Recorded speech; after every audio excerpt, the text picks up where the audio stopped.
D'Lo Brown's rise to prominence in the late 90s was both unlikely and unexpected.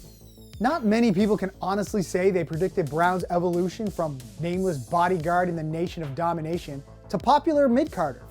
But he had just the right mix of skill, athleticism, and charisma to earn the crowd's respect.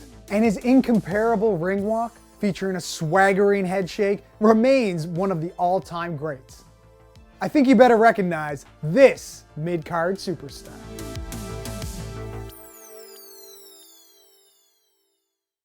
D'Lo Brown began his wrestling career as a jobber. He first appeared on TV in 1994, wrestling under his real name, A.C. Connor, against the Mammoth Earthquake. The squash match didn't last long, and he spent the next few years working the independents as he developed his wrestling skills. Brown's first big break came in 1997, during the peak of the Attitude Era.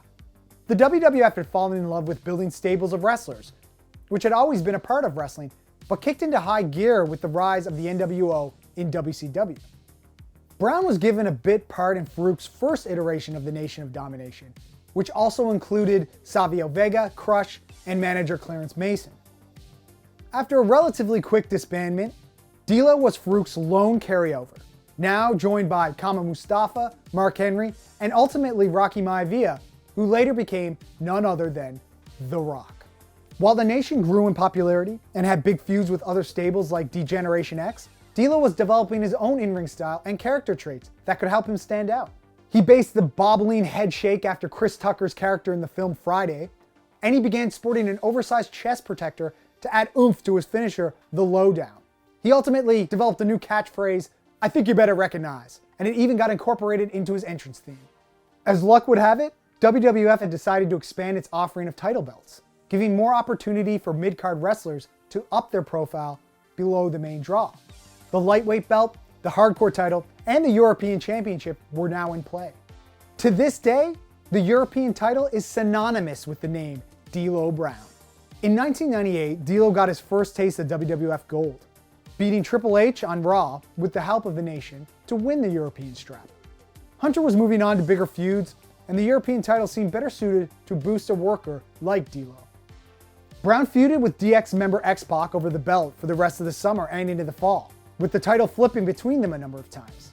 And in 1999, a now babyface D'Lo beat Jeff Jarrett to earn both the European and Intercontinental titles at the same time. The first ever Euro-Continental champion.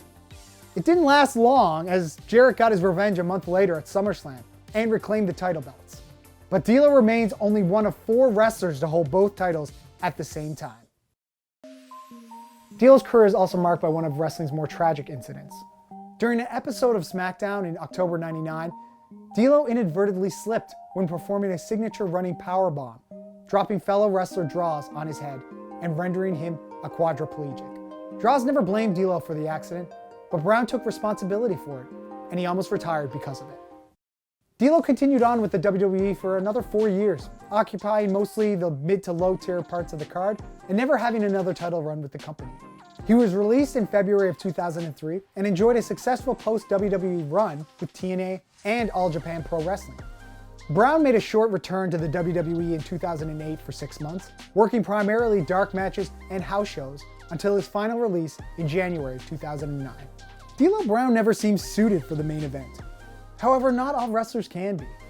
But he made the most out of the opportunity he was given, working his way up from a jobber to a legendary and timeless character. This longest serving member of the Nation of Domination definitely should be recognized. Thanks for watching.